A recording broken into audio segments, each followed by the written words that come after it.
effects posed by COVID-19. And hence, the Tax Law Amendment Act that the government assented on last month on 25th, is it? Now, our new normal, the 7 p.m. lockdowns, closure of schools, travel restrictions between counties, suspension of public gatherings, even church, have led to unprecedented economic costs. The question today is the Tax Law Amendment Act helpful or was it not helpful? And the hardship from the problems of COVID-19 crisis has led to just more problems. And if you are not part of the solution or providing solutions, then you are working in the lines of times are hard. Big companies and small companies have been affected, and people have had to either receive a pay cut or worse, lose their jobs. And I'd just like to pause and tell employers, please stop firing people via text, group calls, or WhatsApp messages, because it's humiliating and it results to unprecedented mental breakdown. And my heart goes out to anyone who has just gone through such a situation, and I'd encourage you to seek counseling services and or join discussion groups that are hosted with programs like Unspoken Chronicles. Our focus today will be on SMEs, small, medium-sized companies. And as I previously alluded, if you're not providing COVID-19 solutions, then you're not safe, like delivery services or pharmaceuticals or tech like this Zoom, WebEx, which leads me to the COVID-19 conspiracy theory that say maybe COVID-19 is a scam and it is not real. But do we have time for that today? The answer is not today, folks. Our focus today is to enlighten, educate, and enrich your lives on matters Kenyan Tax Amendment Law, the personal finance and SME financial management. Our presenters for the day, I'm sorry, I've been told my video is off, so I'm just trying to. Our presenters for the day are Breitner Nyantika, who is a CPA Securities and a BCom Finance degree holder. He's currently a strategy and policy officer at CMA, and he's passionate about fintech, crypto, blockchain within finance industry. Breitner, if you're online, please say hi.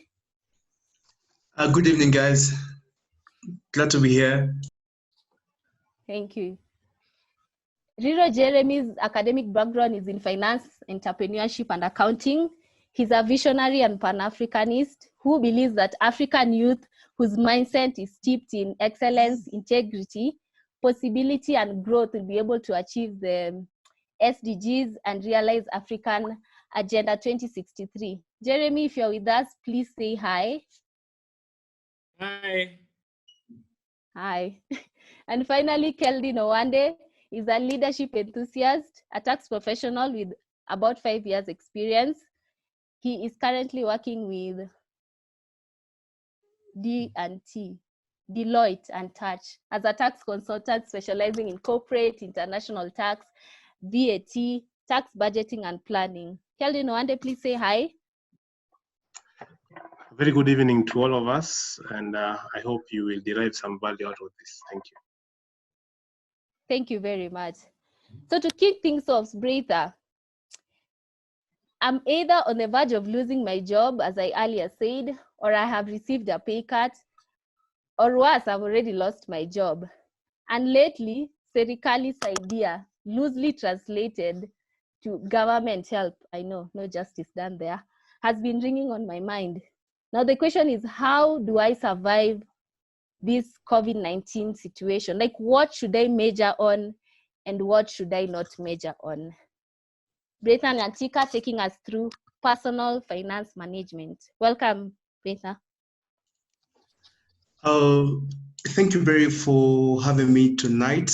I just want to go straight to my presentation tonight. I hope you can view it.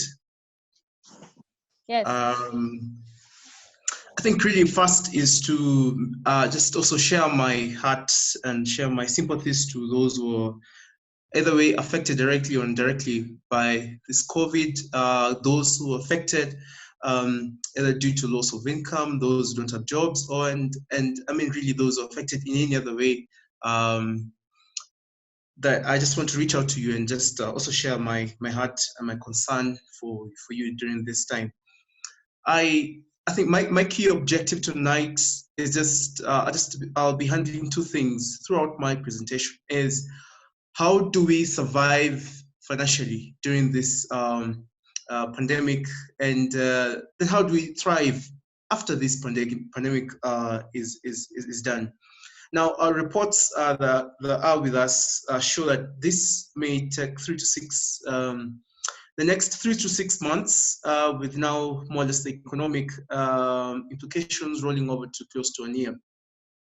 So I mean, really, for us, it's really tough. I mean, really, as a youth, for example, it's really tough. And so as I'll be sharing during this presentation, I think is to also let you know that I am also going through this.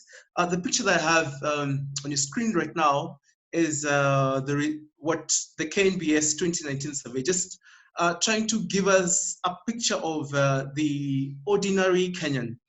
So this KNBS survey that talks about now brings to light who we would call the typical Kenyan to be one who spends the majority of the monthly expense on airtime, right?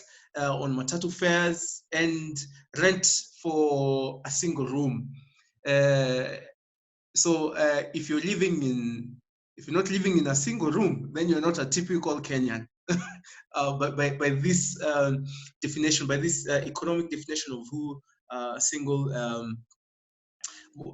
room typical kind of Kenyan is. And this is the Kenyan I want to speak to tonight, also the Kenyan who's in school right now, thinking about how to manage our finances. The gig economy, the hustle economy, participants, I mean the small business owners also as individuals amongst us.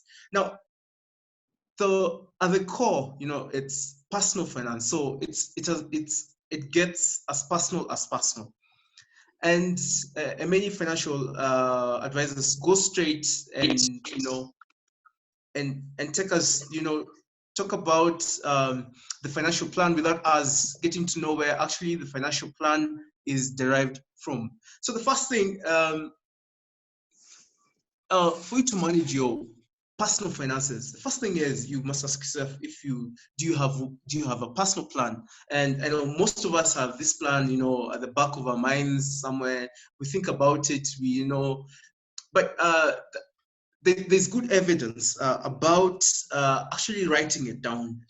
And so there's a book called Mind Hacks and The Law of Thinking, and both books argue the point of the power of actually writing down stuff which is critical to your accomplishment. Because when you write down things, what it does is that it makes it intentional and more helpful for you to even remember and evaluate, right? And I don't know, you can jot this down on Excel, you can write it in a journal. I know most of us have journals. You can write it out, just on a whiteboard and stick it on your fridge, or and I mean, just have it somewhere, write it down in your diary. But at the core of this is a personal plan. So the personal plan highlights what are your spiritual, professional, financial, emotional wellness. I think we're discussing this month about emotional wellness and mental health awareness this month. So what are your emotional wellness goals, for example? What are your physical fitness goals? And especially during this COVID period. And then you will try to look at how you will plan this. Do you want to plan weekly, half year, yearly, or you take a 5-year look? I mean, for myself, I like doing short-term planning. So I do 6 months, yearly, in 3 years, because a lot can change. So I don't really focus on doing more or less macro 5-year pictures, because a lot changes within even 6 months of our living. So it is out of the personal plan, where when you have summed up all your goals, right, that will enable you now create a financial plan. So your typical so if you can see my screen, I have just Beryl just came to mind, and it's she's our host tonight. Thanks for using her. I just wanted to borrow the rights to her name. And so if you look at my the screen that I've shared, you see what more or less a financial plan will look like. So it will first start, what is your salary? Are you earning any wages? Are you getting any business income? So then this financial year, are you expecting any income? Are there savings on expenditure? And we'll talk about how to make savings on your expenses. And then you total that. And then now you remove any liabilities and expenses which are due, right? Which are due in that year, which you plan to, the things if you have any help loan, if your groceries, your monthly expenses. And then the goals, the cost of goals. So you look through, if it's a spiritual goal, most of us say, I'll budget to go for camp meeting in Watamu, for example. I have professional goals. I want to go and study for my master's. I have emotional wellness goal. I'll be going to Karura every Sunday, and to bike every Sunday will cost me 500 bob times 4. That's like 2,000 bob. So then you sum up. You can do it now. What is your estimated expense for the year, right? So then I've just picked 2 goals, but of course you may have like 10 or more goals to do this year. And then now you get then you subtract that from your salary, from the total that we got up there. And then at the end of the year, you will have either a deficit or surplus. So don't, it's not a bad thing to have a deficit or a surplus. So that if you have a like now, for example, here there's a deficit, right? So when you have a deficit in your financial plan, what it kind of shows, it will just ask you, look, now you have a deficit of 100,000. Are you going to reschedule some goals? Are you going to prioritize some goals above others? Do you need to go to school as urgently than buying a car, for example, right? So do you need to reschedule your purchase of a car to another year, for example? Do you need to reschedule moving to a bigger house to another year? So, and some years you may have a surplus. So when you have a surplus in when you do your yearly financial plan, it means that you expect to have extra income. Then you ask yourself, now, are you going to save this money? Either save this money through a fixed deposit account, or are you going to invest the surplus money? So 3 key things for you to remember when you're doing your financial plan and reviewing it, especially during this time, as we're indoors, as we're reflecting on our goals. It's important to look at how during this COVID time that you may need to prioritize, reprioritize, evaluate, re-examine, reschedule, and be creative about how you are going to actually meet your goals. So that brings me tonight to, really more or less, after talking about the financial plan, I'll go to, 7 looks like a very good number. Speaking to the audience tonight of heaven-bound pilgrims. So I'll pick the number 7. So I will just talk, I'll go one by one. I'll talk about budgeting, a little bit about expense management, about building an emergency fund. I'll talk about debt management. I'll talk about your income. I'll talk about investments, also how to protect yourself. So personal finance, by definition, involves these key elements, budgeting, investment, savings, expense management. Number 1, evaluate your budget. So first, the key question I'll ask you, do you have a budget? So on my screen, I have cast out what is my, more or less, how my budget, monthly budget kind of looks like. So I have my salary or wages, After tax though, any other income I expect within that year, of course, then I've tithe there, offerings. Then a very key thing for you to note is before I spend, I have my savings there. I have whatever, now savings, whatever goes to the circle, whatever, what I need to actually invest per month, right? So I have those commitments up there first. And why do we do this? Is you want to prioritize, right? Your savings, your building up of savings for a rainy day, your investments before your own expenses, right? And the priority now, after, of course, now, of course, your offerings now is preeminent before actually what you spend. And then immediately after that, you go to your fixed expenses, your housing, your rent, your telephone, your water, whatever, your Tala loan and all that. Then you have variable expenses, which you spend on groceries, transportation. You need to pay for your NHF, for your medical card, you're paying for your education and all that.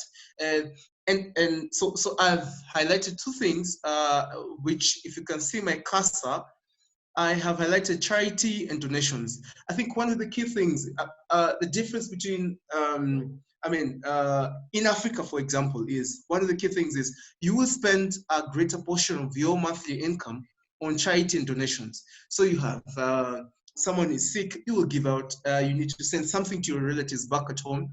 So, one of the things, this expense is a very big line expense if you don't actually track it, right? So you must actually say, in this month, I'm budgeting 5,000 for my maximum donations. So with any request that comes in between your month, your pal needs something, you can give it, you can share within that particular expense line. Then also, you must also purposefully, the next one is entertainment, what you're spending on your entertainment, your career, your dates. You must be very intentional and deliberate about what are you actually spending on. I'm seeing most of these guys here. Someone known to me, most of these guys are young guys, or probably young couples. But mostly they're youthful guys. And so our entertainment spend is at this particular age group is greater. So but being conscious, being intentional about actually writing down and actually budgeting it is a very key thing. Now, why am I speaking about your budget tonight? First, as we say, Alan Larkin says that if you fail to plan, that's a plan to fail. Now, if you don't have a budget, I can guarantee you every month you will be spending money, but you can't track what you are spending it on, right? So for example, if you do your budget, so at the end of the month, what you will do is you will compare what you had budgeted and what you actually spent. And then you can see if you exceeded or you actually saved.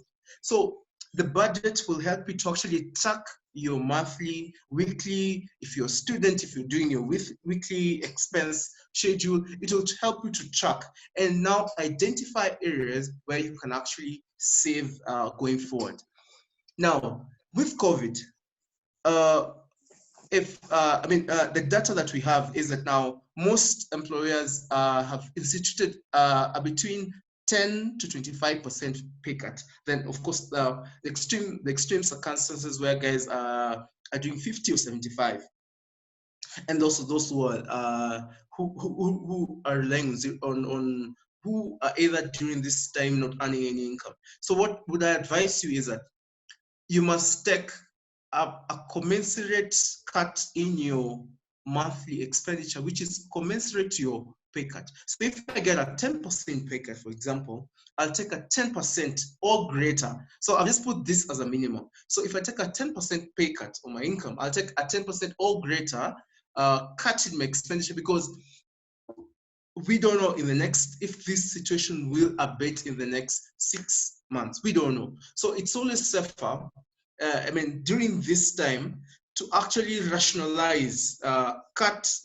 intentionally cut out our expenditure. And that brings me to, how do you actually cut out your expenditure? So the first, the second tip is, after you've evaluated your budget, if you don't have one, you've crafted one, a budget. This is, in economic planning, we call this wartime planning, like you have an emergency budget. So I probably call this budget that you're doing an emergency budget. Then you will now look at your expenses, right? And I have attached, of course, for those of us who love going out for our fried African corn, you can think about doing it. I put that picture there just to, to look at, just to open our creative juices, to look at ways we can actually, the things we actually like getting out, if you can make them for ourselves. Now, I've put a matrix. If you can see my cursor, it's called an Eisenhower matrix. I mean, if you can look it up later, and it's I think thanks for that blessing of song. That was a beautiful interlude. There's in this expense matrix, you have a mix between what is urgent, important, what is not important, and not urgent. Now, during crisis period, you only want to focus on expenses which are essential to your survival. So what you do, take your monthly, so we drew up the budget, we looked at our expenses. Now take your expenses, then map each expense to these 4 quadrants. Is it an important or an urgent, or is it important but not urgent? Like buying furniture, it may be important for you to buy furniture, but is it an urgent thing? So then it will come to this second quadrant. In the first quadrant, you have your house rent, you have medical care. Then something may be so urgent but not important. Like I need to, for example, replace replace my my screen protector. So the actually many. So you map out your expenses. So all your expenses should fit within this quadrant, and then you will focus only within this time period on what is strictly important and very urgent. I think, thanks, Beryl. And then I have highlighted tips. Bulk shopping is recommended. Bi-weekly shopping, bulk shopping is recommended through stores. The main discounts at supermarkets. You can use your bonga points to actually now shop, for example, right? So you can go directly to the markets rather than now rely probably on your mamboga. If you see the cost is greater, you can go directly to the market. I know there are many markets spread all over around us. Very other thing is avoid hoarding and overspending on groceries. I think, and most guys now, you find that they overpurchase the groceries they're using in the house. So most of it goes to waste. If you're not refrigerating any grocery that you buy, it will definitely go to waste. So plan appropriately, plan for your week, plan for 2 weeks. Eliminate all luxurious expenditure during this time. I mean, you're seeing very good deals on Jumia, you're seeing very good deals at Mr. Price. It's survival. We are all trying just to survive right now. No one has any time for Gucci and Prada at this time, right? We'll think about that probably after a year or so. Cut off any capital expenses, right? You want to do any big off, like you want to do big capital expenditure, like if you're a bachelor, you can just it's not the right time with a squeeze in income, let's say, to overhaul your household look, for example. Then you must be very conscious about your conservative usage of water, because now you're indoors. How you use your gas. Do you have a meal plan? Write out a meal plan, like how are you going to eat? What are you going to eat? Do you need to? So how are you going to space your meals? So write down a meal plan that will help you to plan out what time you should cook, and could you cook in bulk, right? And then refrigerate. Save on electricity, right? If you're not, I mean, and these are very good virtues, to live by. If you're not using electricity, I mean, switch it off. If you're on your fridge, you can lower the thermostat, right? So there are these things. Could you also consider sharing internet costs with your neighbor, for example, right?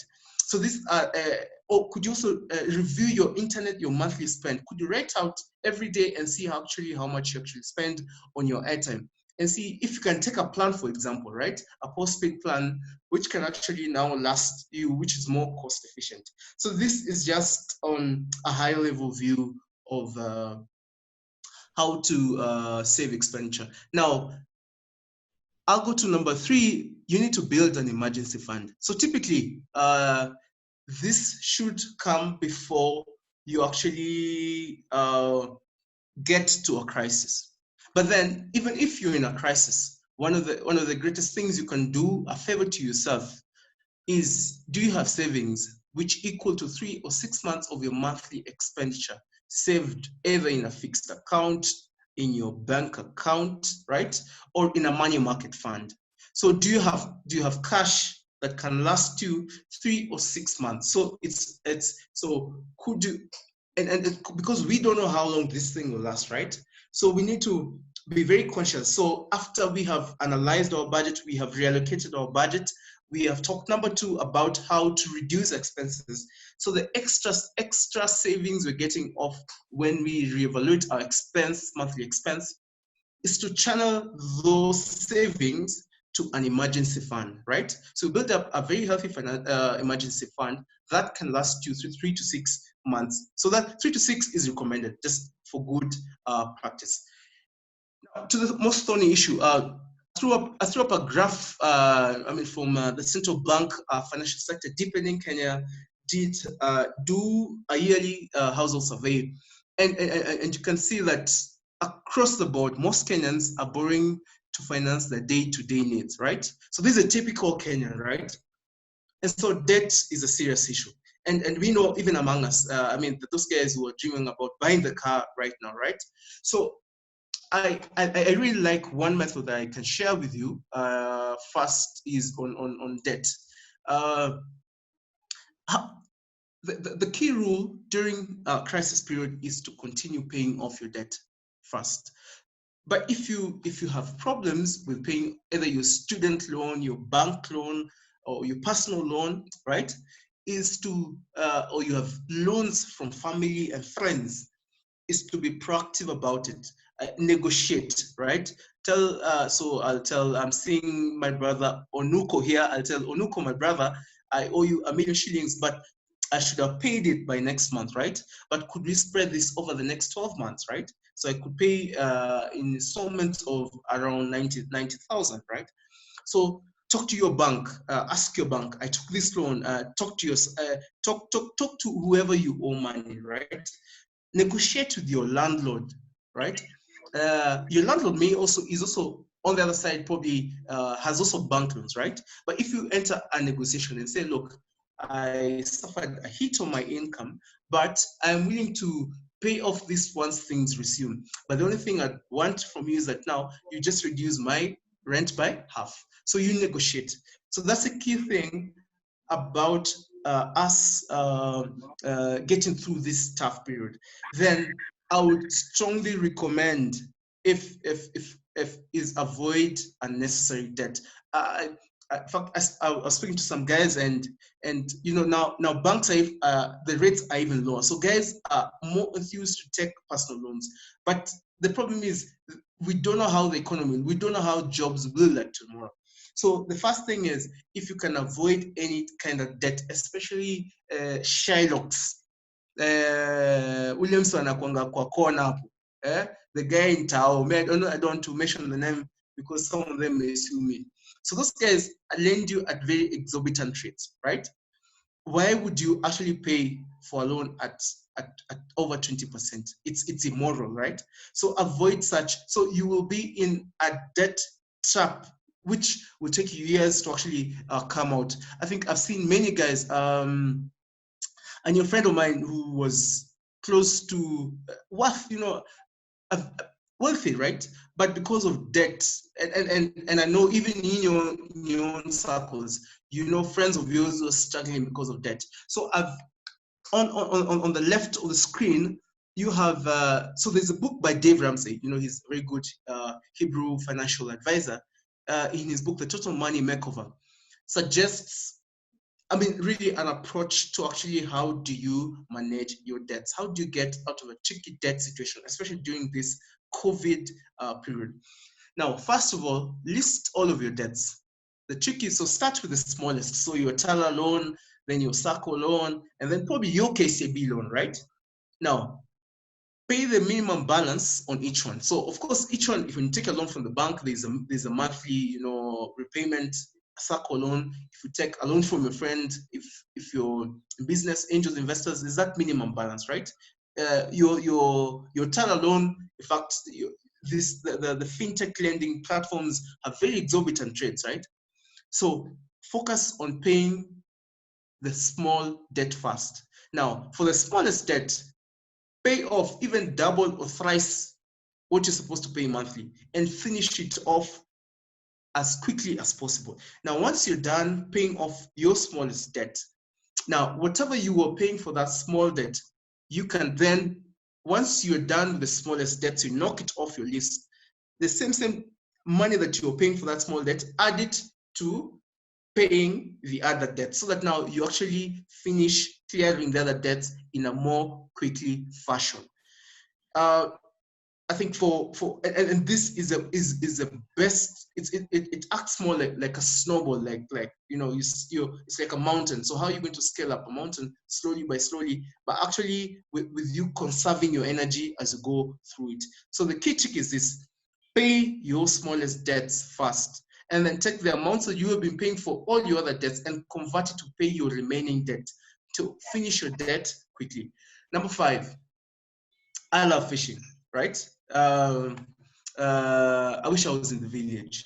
Probably right now I'd be fishing, and then I'd be sending fish your way in the city. Now, being at home, right, is forcing us to rethink even how we work. We think about our skills. We think on what we can actually offer to the world, right, during this time. Now, most of us have some skill. So then the question I'll ask you tonight is a way you can digitize your skill, right?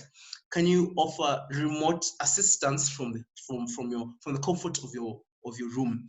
Could you teach from the comfort a skill that you've been teaching from the comfort of your room? I had a conversation with my barber. My barber today was telling me how he has a Zoom account that now if I need to shave my beard, I just call him, he calls me, then he directs me, I should do it. I mean, I thought about that was just crazy.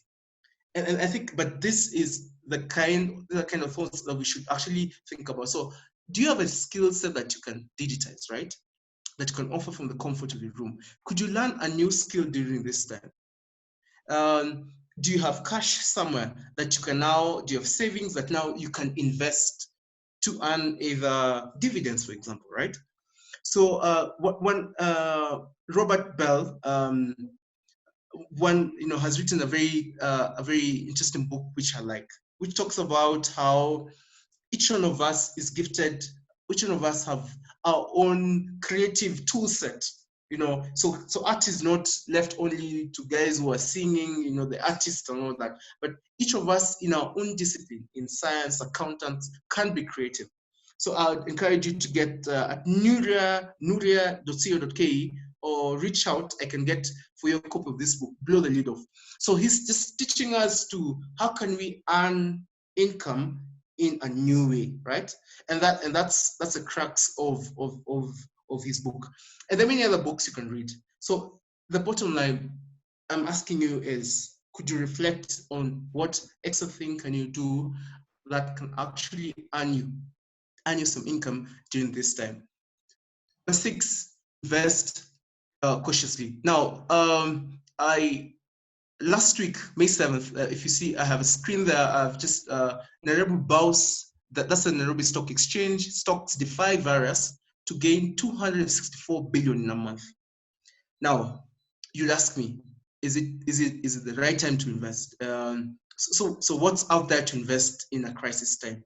Now, what crisis periods do is that they instill fear in financial markets. So they bring about some pessimism. Now, people who make money have very strict emotional and financial discipline, especially during crisis period, right? So first is during such times, because most stock prices are depressed.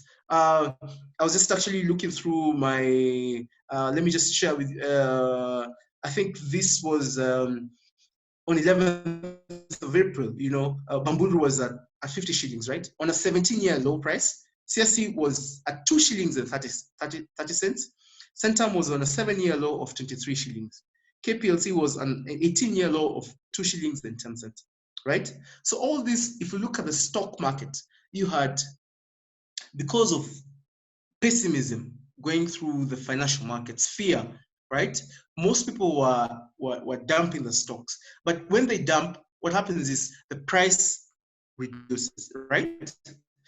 Now, what it offers now to the contrarian investor is that now you have the opportunity to actually pick up stocks at cheap bargains, right? So there are opportunities when others are fearful, as Warren Buffett says, if you read the book, The Intelligent Investor says to the preface, when others are greedy, when others are pessimistic, be optimistic. Now is the right time to buy stocks cheaply at the stock exchange. Now, government is looking for money, right?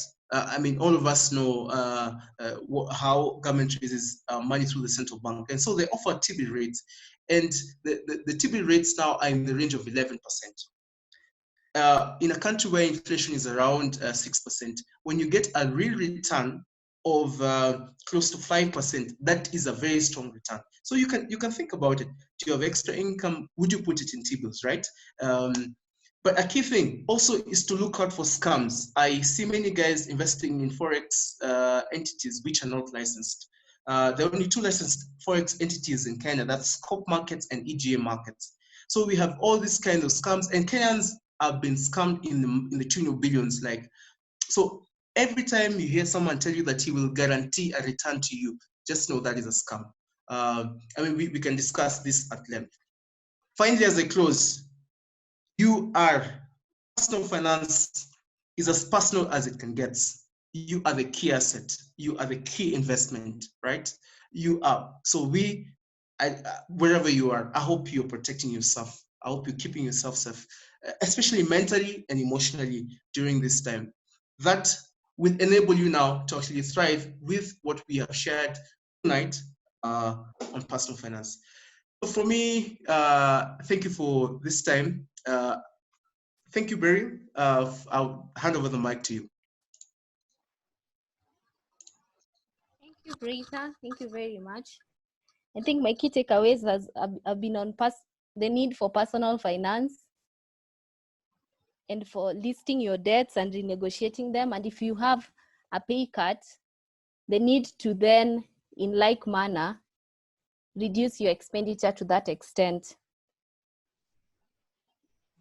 Keldine, Owande, I mean, when you think about tax, the first thing that comes to your mind is equity over equality. And what do I mean by this? I mean that if you have a short and tall person, when a law focuses on equity, then the short person is given a stool to stand on. But when the law has focused on equality, then both the short and the tall person are asked to stand on the same playing field.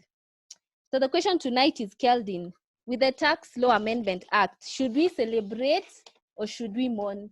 And members, we'd just like to encourage you to keep asking your questions online. And we have also sent another link. Since the Zoom is full, they can join in for the same meeting and they will be able to benefit. Please remember to mute your mics and continue asking questions. Keldine, Owande, should we mourn or celebrate the tax amendment law that was assented last month on 25th? Thank you so much, Beryl, and thank you so much, Breitner, for the insightful segment we have had there, and I've personally learned a lot. Mine is just to talk to us about the just assented Tax Amendment Act 2020 by the President. You are aware that the President assented into law the Tax Amendment bill that was presented to the parliament somewhere in, I think that was March. And this followed his directive to, give tax or what we call fiscal measures to the citizens that will help them cushion them against the adverse economic impact that COVID has caused as a result. So the president then gave directives to this effect, and these were mostly fiscal directives, mostly touching on tax.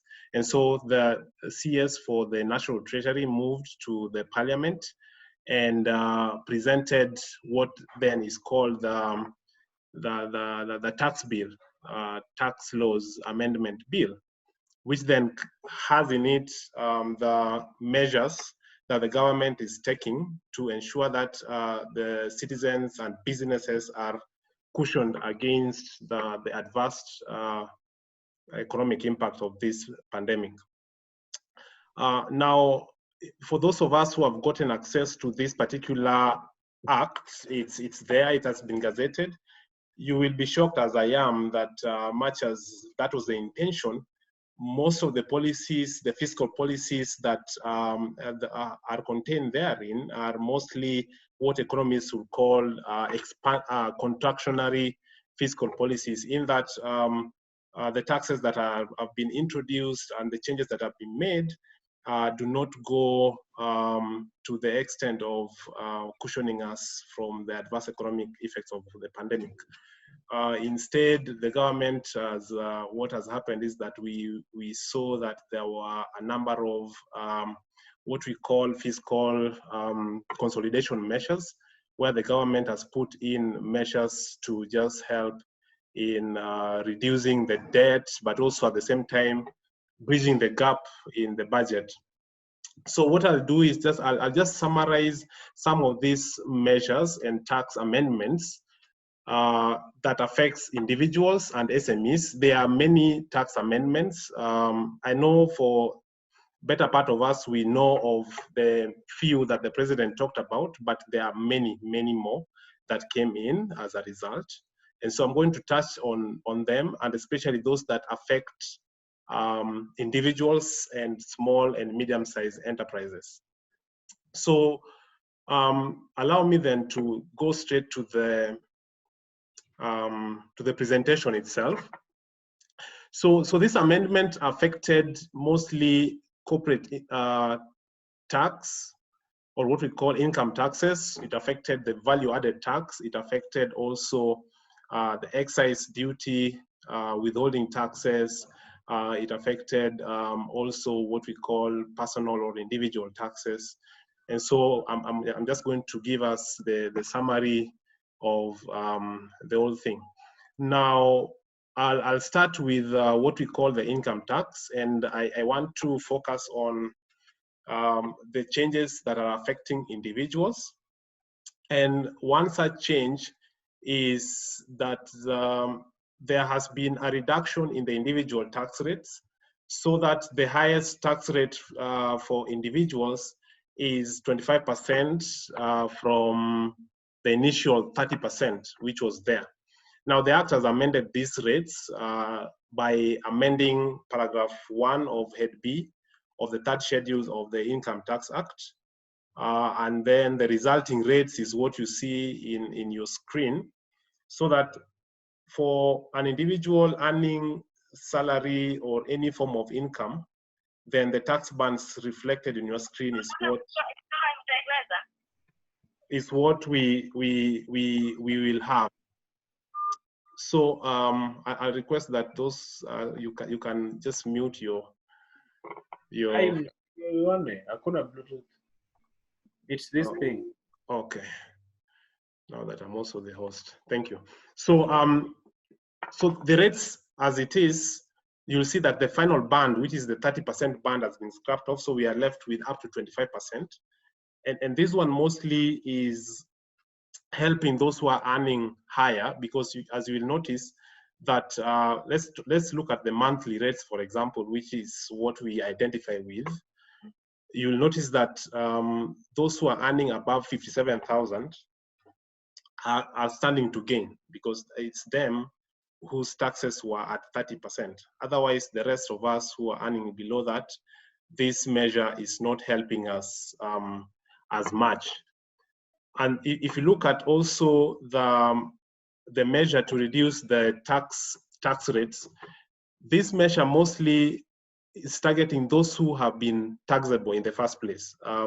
Previously, in the previous regime, we had people who are taxable and those who are not taxable. So this particular measure only benefits those who are taxable.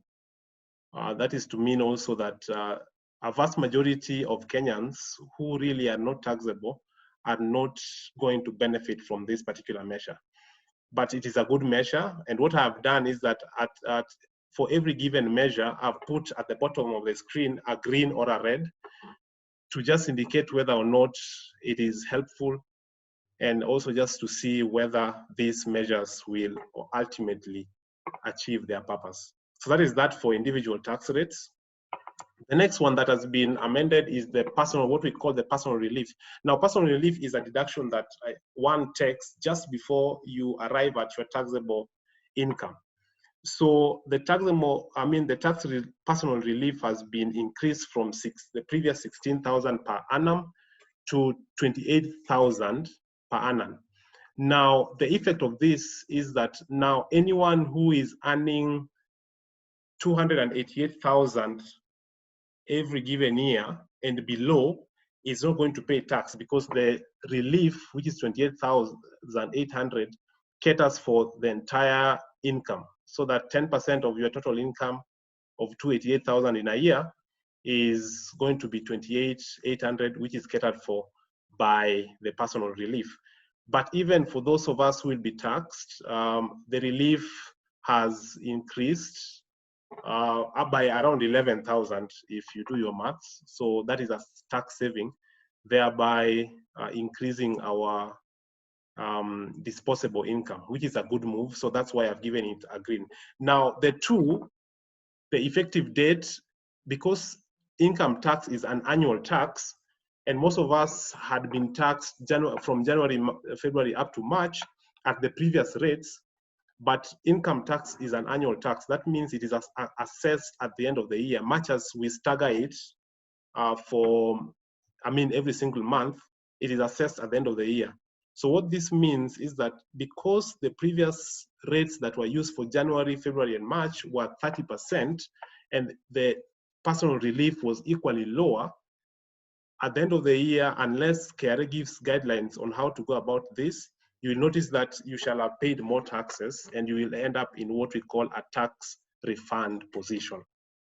So when that happens, do not be surprised. It is because the measure was brought in the middle of the year when the year had started and we had used the old rates.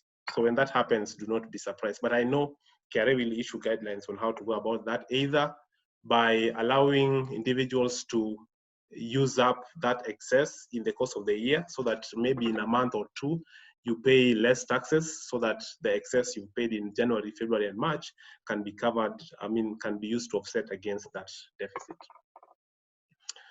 Now, another thing that has changed for individuals, which I think is adverse, is that the scope of qualifying interest has been expanded. Now, this I can say it's both adverse and good, because now previously the interest income that was chargeable to tax was purely interest from banks and financial institutions that are being regulated by Banking Act. So now what the Act has done is that it has repealed the entire definition of what we call qualifying interest, to remove the idea of bank and now leave it as open, so that any form of interest that you will earn, regardless of the source, will then be taxed, which was not the case previously. So this is going to be adverse, because now if, for example, at a personal level, I lend you money and you pay me interest on top, the government is saying that that interest should be chargeable to withholding tax. And that means the amount I'm going to get in interest income is going to be lower than what I would have gotten. But now also it clarifies, it makes it easier to account for interest, which was previously difficult to do. And that is why it is a good move. Otherwise, overall, in terms of cash flow, it is an adverse step. Another thing that has happened, that has come with the act, is the removal of tax exemptions for individuals. There are many individuals, incomes that have now been subject to tax that previously were not subject to tax. And these particular ones are incomes that have been earned. Most of these incomes that have been now taxable are incomes that no longer exist. They are sort of the government trying to clean up the act so that anything that is redundant is removed. But there are some which are still applicable. For example, income that you derive as a result of transfer of shares, which was previously exempt, is now taxable. So if you transfer your shares, then that is now taxable. Another income that is now taxable is the bonuses and overtime of low-income earners are now taxable. Previously, if you're a low-income earner and you earn bonus or overtime, that was exempt. And especially this is true for people who work in industries where they earn a lot of overtime. Previously that was exempt, now it will be brought to tax. All these are just measures for the government to do what is called fiscal consolidation, to increase their tax base. Another measure that has come is, now I think I'm done with individuals. So as far as income tax is concerned, those were the only measures, or those were the only introductions that affect individuals. Now what I'm going to look at is the income tax measures in the act that affect small and medium-sized enterprises. Now, when I say small and medium enterprises, and even businesses in general, notice that the customers to these businesses and SMEs are us. So anything that affects them, remember that the final burden of tax will always rest with the consumer. So even as I talk about this, pay keen attention, because at the end of the day, the consumer, will suffer or will gain, depending on the measure. Now, the first measure that is affecting the SME is the overhaul of turnover tax regime. Now, turnover tax regime is one of those regimes that have faced a lot of changes within a period of like 3 or 4 years. There is a time that it was repealed, and then I think that was 2018. In 2019, it was reintroduced. And in 2019, when it was reintroduced, they also introduced what we call presumptive tax, so that if you have a small business earning a turnover in a year of up to 5 million, then you will be subject to turnover tax at 3%. But now, what the Act has done is that it has overhauled the entire turnover tax regime and introduced new measures. The first one is the reduction of turnover tax rate from 3% to 1%, which is a good thing. So initially, you'll charge 3% of the turnover. Remember, I'm talking of turnover, not profit. Turnover is your total sales put together. So initially it was 3%, now it is 1%, which is a good thing for small businesses. The threshold has been, initially it was up to 5 million, right now it is between 1 million to 50 million. So initially, only people who are earning 5 million and below would be subject to turnover tax.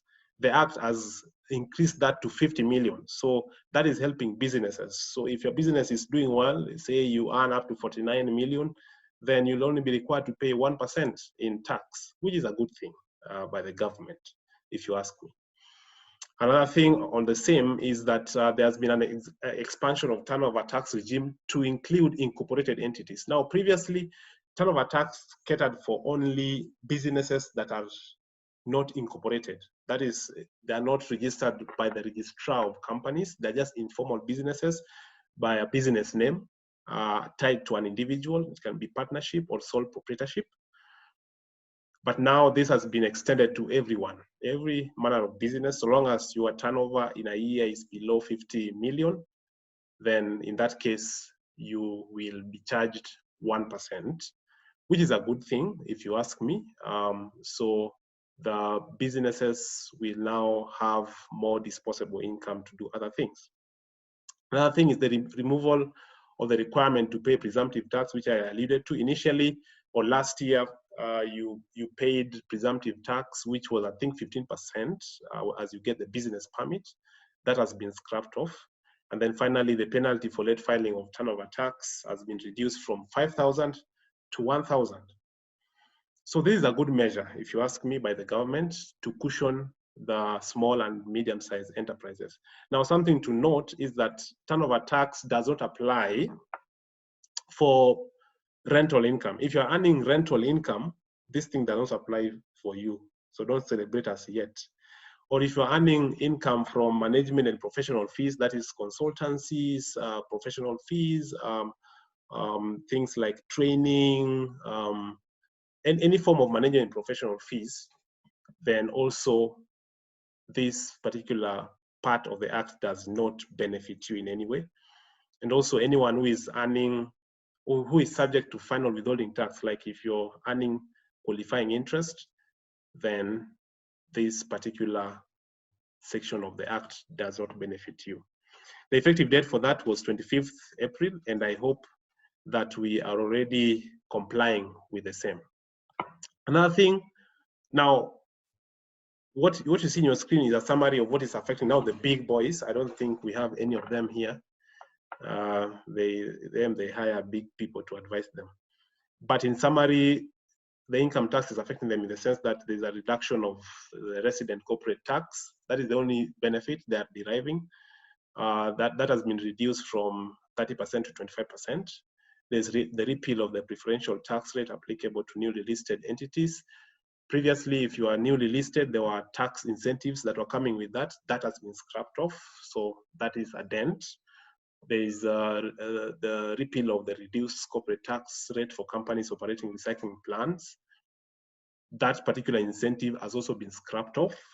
The repeal of the special corporate tax rate for companies operating under special operating framework, what is called SOFA, that has also been scrapped off. But on this, I want to say that for projects that are ongoing, this still holds. There's also the repeal of electricity rebate for manufacturers. That has been scrapped off. I'm just highlighting this because I don't want to go deep. I don't think with the people we have here are the target for this particular one. There's the biggest one that has affected corporates, our corporations, is the number 6. You see their overhaul of capital allowances. This is going to hit them hardest, and we will feel the effect not so long from now. And then number 7, the removal of income tax exemptions. There are many exemptions which have been removed. Exemptions are usually incentives by the government to encourage investments, but these have been removed. The reverse effect is true, which is to discourage investments. So this also is a negative. The effective date for this is from January. Anyone whose year end is in 2020 will benefit or be disadvantaged by this. So let me just move to the next one, which is withholding tax. Now, there has been an expansion of the scope of services that are chargeable to withholding tax. This is now for all of us. But for SMEs and businesses especially, things like sales promotion, marketing, and advertising services will now be subject to withholding tax, and I'll tell you why shortly. And then transportation of goods, excluding air and shipping transport services, will also be subjected to withholding tax. These are for non-resident service providers, those who are not Kenyans, companies that are not Kenyan by nature. So you will charge them withholding taxes for sales promotion and transport. Now, what the government is doing here is that by taxing sales promotion, marketing, and advertising for non-resident companies, the target is digital economy. As you're aware, one of the headaches of many governments is how to tax digital economy. And the reason is digital economy, and they're not physical businesses. For example, now we are consuming Zoom For example, Zoom is not based in Kenya. We are consuming their service. We paid them for this service, yet they're earning the service in Kenya, but they're not paying their fair share of tax in Kenya. And that's why I'm putting at the bottom there, red and green.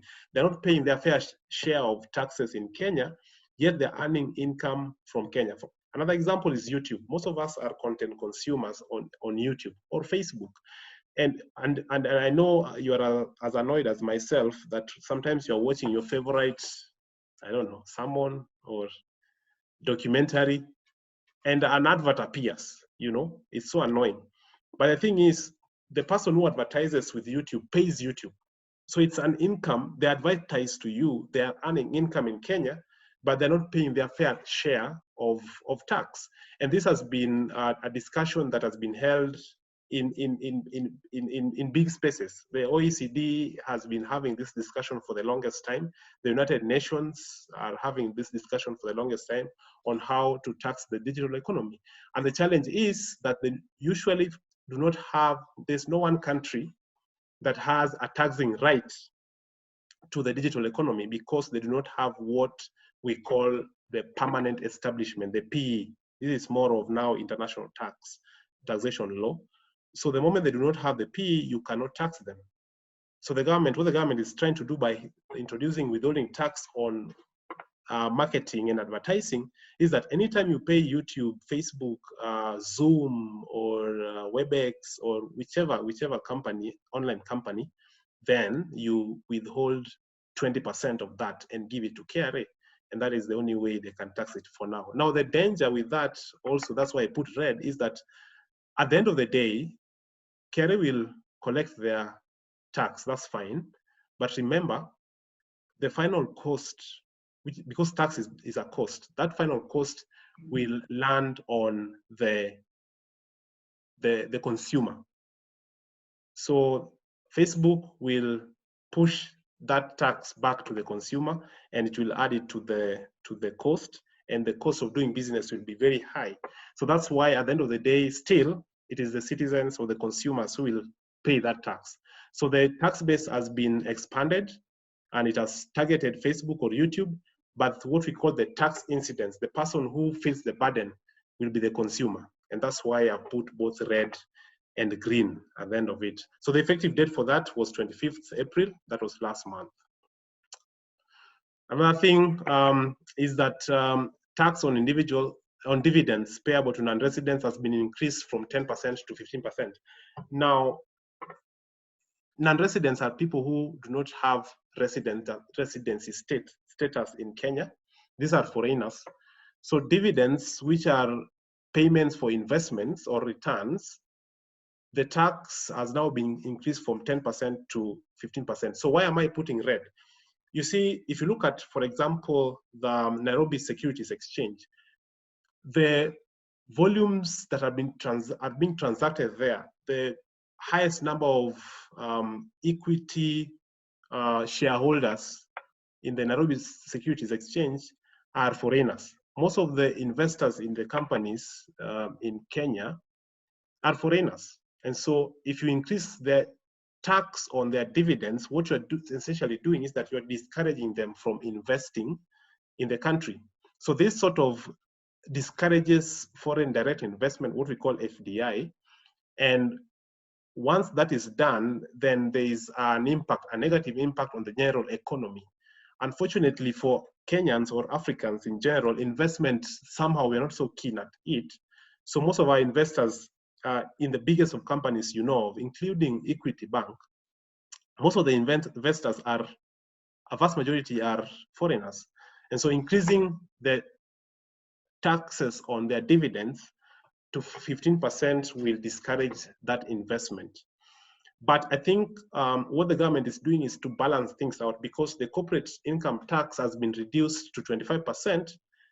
That makes the profit after tax, which is shareable as dividends, to increase. And so it's just also fair that the taxes increase. So I think the government was trying to just balance this so that it is a bit fair.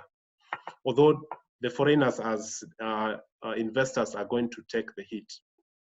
Now let me talk of VAT, which is is the only tax that is done is that affects all of us regardless of your income. Like everything you buy has VAT to the extent that it is VATable. Now there have been certain changes. Now this affects both businesses and individuals. There have been certain changes that have taken place that have been introduced by the Tax Laws Amendment Act 2020. The first one is that there has been a change in the taxable value of VAT on petroleum products. Now, VAT on petroleum products was introduced in 2018, and it became effective, I think, in November 7th, where now petroleum products were taxed at 8%, and you saw this really affected the cost of petrol, which then affects the cost of transport, which then affects the cost of products, including food. So in 2018, the value to be subjected to VAT excluded excess duty, fees, and other charges. Okay, so what has happened now is that these fees which were excluded have now been introduced to be part of the value chargeable to VAT. What that means is that now the VAT on petroleum products will be higher. And when the VAT is higher, then it means that the petrol or fuel price will go up. And when fuel price go up, the cost of transport, the cost of manufacturing will go up. And when those two go up, plus others, then the cost of goods, basic goods, because there's no one good that does not depend on transport, for example, will go up. Now, for now, we cannot feel it because globally, the cost of petrol, and I know Jeremy is going to talk about this, petroleum has gone down because the demand is low. It has actually hit its all-time low. A barrel of fuel or petroleum in the US now is going for -30 USD. And so as a result, the fuel for now, the cost of fuel has gone down and we're still enjoying this, but it's not in the long term because once things stabilize, the cost of petrol will start going up and this particular measure is going to hit us. The effective date for that was 25th April. There's also the issue of the credit note issuance period. Now, usually you can issue a credit note after a maximum of 6 months, but when there is an issue in the court that will deter you from issuing a credit note, then if the court proceedings go beyond the 6 months, then that means that you will lose out on that credit note. So what has happened is that the government has decided that the counting of the time will start when the court makes a decision, and then you are expected within 30 days to utilize that particular credit note, which is a good thing. Another thing on VAT, which is adverse, is that the refund of VAT on bad debts has been, the period within which you can apply for refund for VAT on bad debts has been reduced from 5 years to 4 years. That means you have a very short time to claim VAT on your bad debts as a trader. And when you can't claim VAT on a bad debt, then that cost is passed on the consumer. So this is also something that is going to affect us adversely. Another thing is that there has been a change of VAT status from zero rated to exempt on certain things. Now, the reason I'm saying this is adverse, and the items that have been now exempted are vaccines for human and veterinary medicine, as well as medicaments, which were previously listed in Part C of the second schedule of VAT. Now, as you are aware, vaccine and medicaments, these are very essential services, and maybe you may wonder, what is the difference between zero rating and exempt, and why are you saying that that is adverse? Now, when something is zero rated, then it means that the manufacturer or the producer of that thing, all the costs, the VAT they suffered in buying raw materials to manufacture that particular product, they are able to claim it from the KRA. So that is what happens when it is zero rated. However, when it is exempted, the input VAT that they used to produce that particular product cannot be claimed from the KRA. So what happens is that that cost is pushed to the final consumer. So that means that during this period, and it is ironic that during this period when we need the vaccines and medicaments, the items have been moved from zero rated to exempt. I don't know why, but there could be a reason for that. But the effect is going to be adverse for those who will be in need of vaccine and other medicaments. Another thing is that there's been exemption of PPEs, which is a common term. Initially, it was standard rated, which is a good thing. Standard rated means it is chargeable to VAT at 16%. Now it is exempt, so it's not chargeable to VAT at all. We would have expected that this could have been zero rated, but exempt is better than standard rated. So we thank God for that. So that's why I've given it a green. Of course, we know that this is coming at a time when these PPEs are becoming very essential. So the government is just trying to be very sensitive and also to sympathize with the populace. But of course, they could have done better if they zero rated it instead. Another thing, and I'm winding up now, is that there's been a change of the VAT status from exempt to standard rated for certain items. There are many, so I'm not going to go through the list. I'll just pick a few. Like the first one is plant and machinery of chapter 84 and 85. Now, this chapter 84 and 85 is just the East Africa common external tariffs, which now enlist for chapter 84 and 85. These are mostly electronics and other heavy machines like the tractors, the crushers, and all these heavy machines, the earth moving machines that we know of, plus heavy electronics and supplies for electronics. These were previously exempt. They have now been standard rated. That is to say they're taxed at 16%. So expect that the cost of such things or anything that involves any of those things will go up with effect from last month. So this is adverse. There are so many, but let me just pick on a few. Another one is that number 5. It seems as though the reason these incentives were being given have not been met even after they were being given. So like plastic bag biogas digesters now are not being, I mean, they are standard rated instead. Can I confirm that you are hearing me? Someone kindly confirm. Yes, we can hear you. Okay, that's fine because I'm getting calls. I'm wondering. So that's now has been... time. Oh, thank you.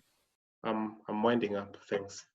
So that now has been standard rated, which means all these things, there are many, so I can't go through them, have been standard rated, which means that their cost will go up, and therefore will make the cost of living also go up. So let me just skip that. Also, in the miscellaneous fees and levies, there have been introduction of certain duties on duty-free motor vehicles, which were not there previously. This is good in the sense that it will have the carrier will have enough money to be more efficient, but also it is bad in that there'll be an additional cost in importing duty-free motor vehicles, especially for the disabled and the blind and all that. Another thing is that there's been removal of some exemptions, fee and levies exemption on certain pertinent items like gifts or donations by foreign residents to their relatives. Now you will have to pay certain levies to receive anything from abroad. So when you're asked to pay, don't be shocked. This is a new introduction. If you receive any gift from abroad, you will have to do that, plus many other things. And the list continues on introduction of fees and levies. Another one that is going to be good and also bad at the same time is that whistleblower reward has been increased. There's an additional 500,000 for whistleblower, in addition to the 100,000 and the 2 million that is already existing. So if you know someone who is avoiding tax, you tell KRA and then they'll pay you that much. You can read more on this after. Also, something that has come in is that your pension can now be used to buy or acquire a residential house. So if you want your pension, you want to withdraw it before it matures, then the government will allow you to do that, only if you are acquiring a residential home, and so on and so forth. There are so many changes. So I'll share this after, the presentation after this, so that you just have a look at all the measures that have been put in place by the Tax Laws Amendment Act 2020. Otherwise, thank you so much. I beg to stop at that, and I hope you derived some value. Thank you so much. Back to you, Beryl.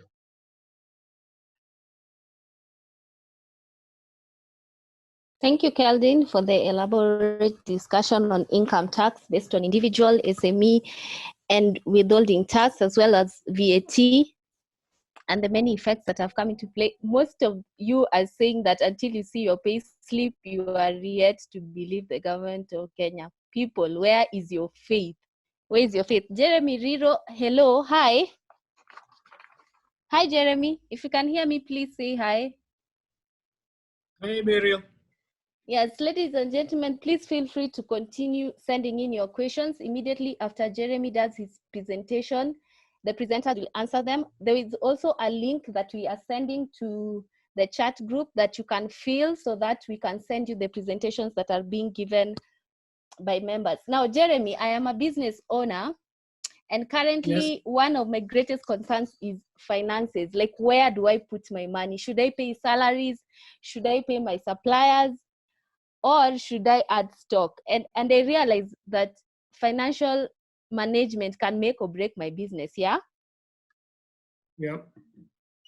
And also, excuse me, and lately, one of my greatest concerns is just staying afloat, and I'd like to make profit. Mm-hmm. So what financial decisions are progressive and what financial decisions are regressive, given the COVID-19 situation? And we realize that big companies and small companies alike are suffering. But to start us off, what are SMEs? Okay, thank you, Beryl. So I think I have 9 minutes. The call was supposed to end at 9:30. So I'll try and see what we can do. Not in really, 9 minutes. Jeremy. I saw Keldine, I didn't even ask you to discuss something else, but Mtumishi, be kind. Okay.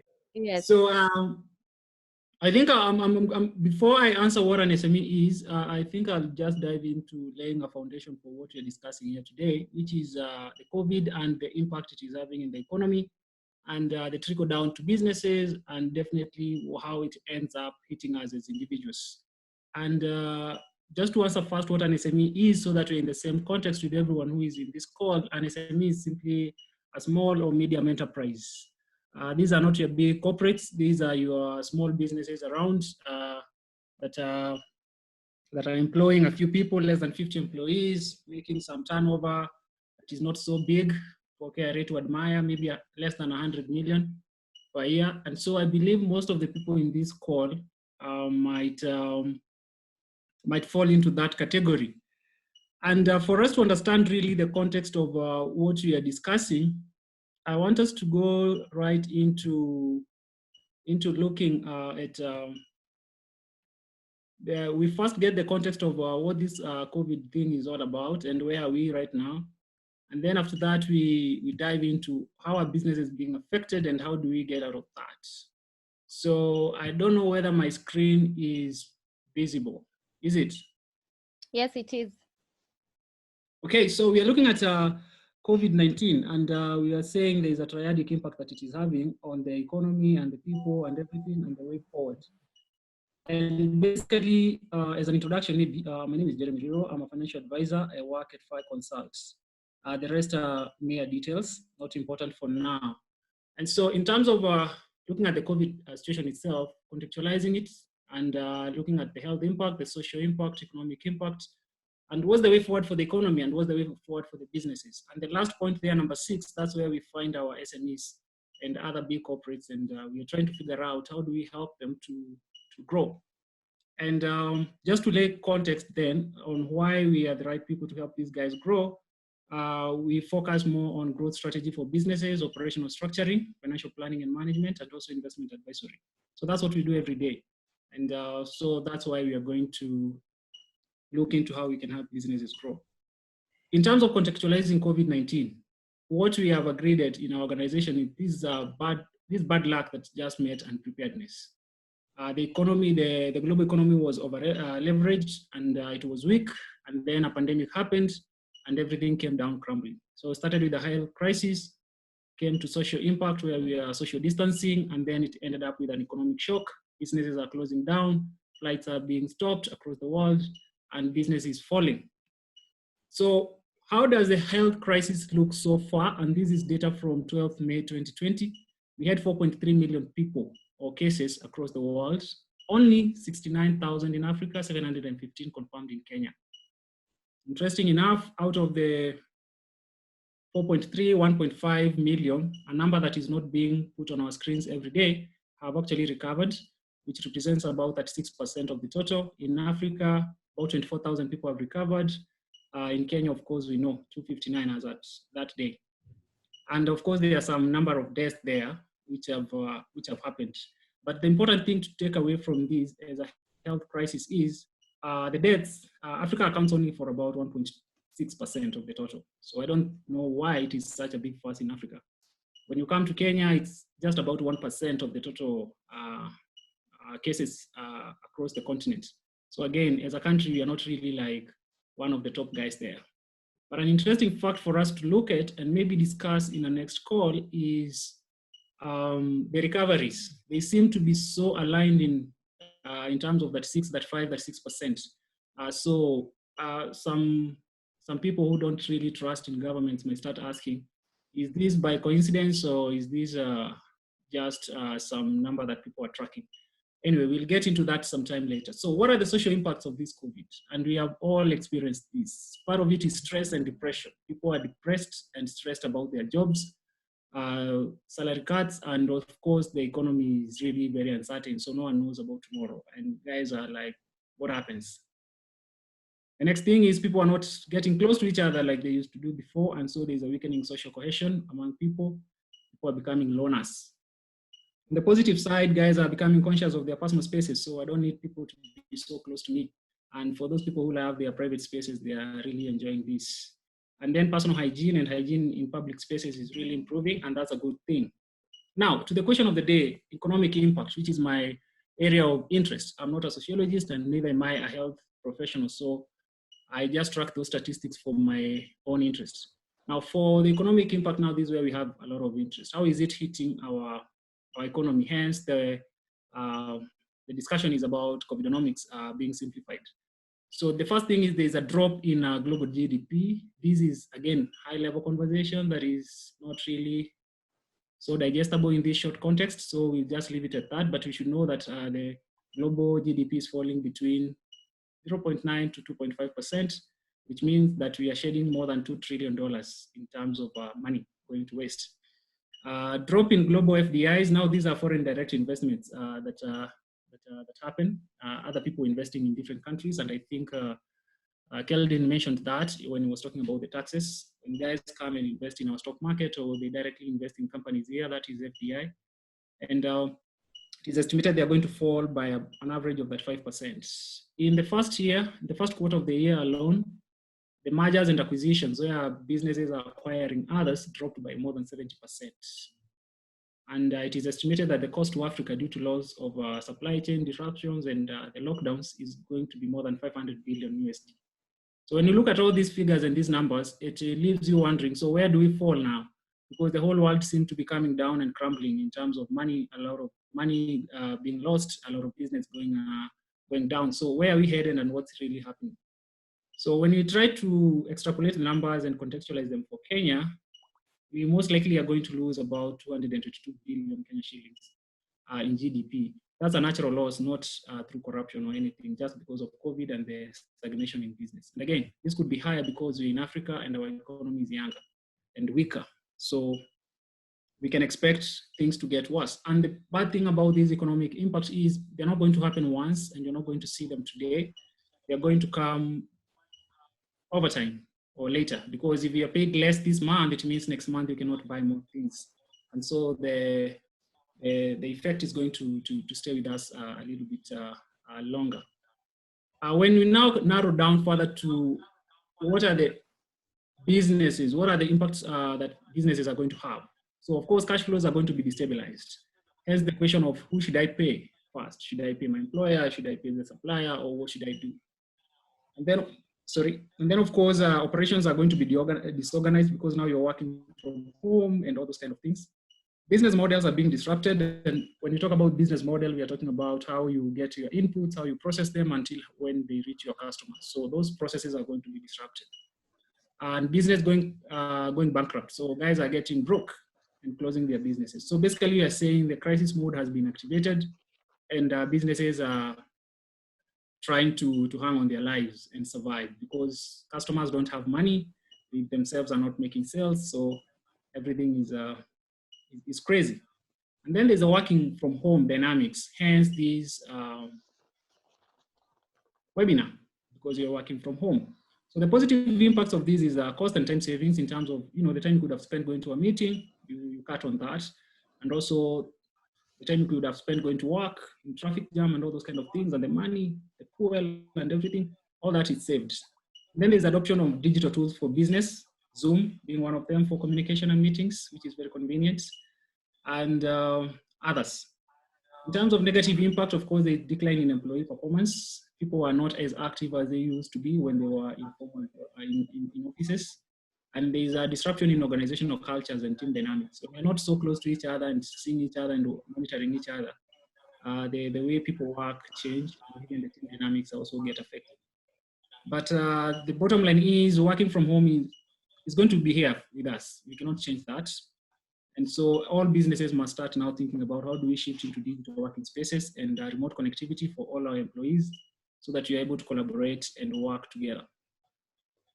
When you look at an overall impact on the sectors, that is the different industries and sectors, the losers, we start with the losers, those people who are losing because of COVID. If you're in the airlines, trains, cruise ships business, tourism stuff, oil and gas, Keldine mentioned this, the prices are actually down and they continue falling.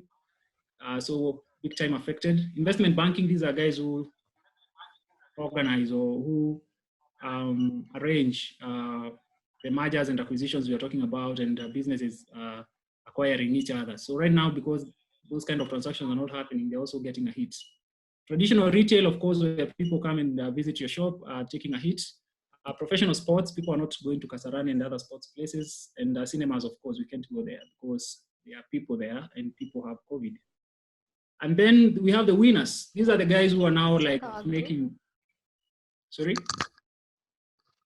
These are the guys who are now making money. E-commerce marketplaces, they've become very popular. Pharmaceuticals, they're selling medicine. Logistics and delivery, you are Glovo and others.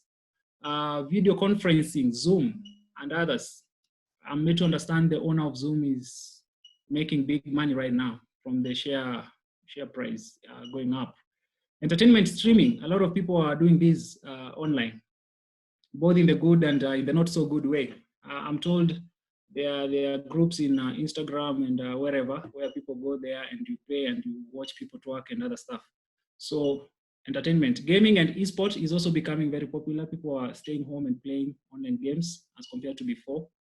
Food and agriculture, of course, people who are eating and people who are making, people who had food or who are farming, they are now able to sell their produce to people who are locked in houses and, they are able to make money there. Telecommunication is another one that is benefiting as people are communicating a lot through phones and other means through mobile phones because they are away from each other. The in-betweeners, now these are the guys who are neither here nor there because they are being hit on both sides. The banking, they are being hit on both sides.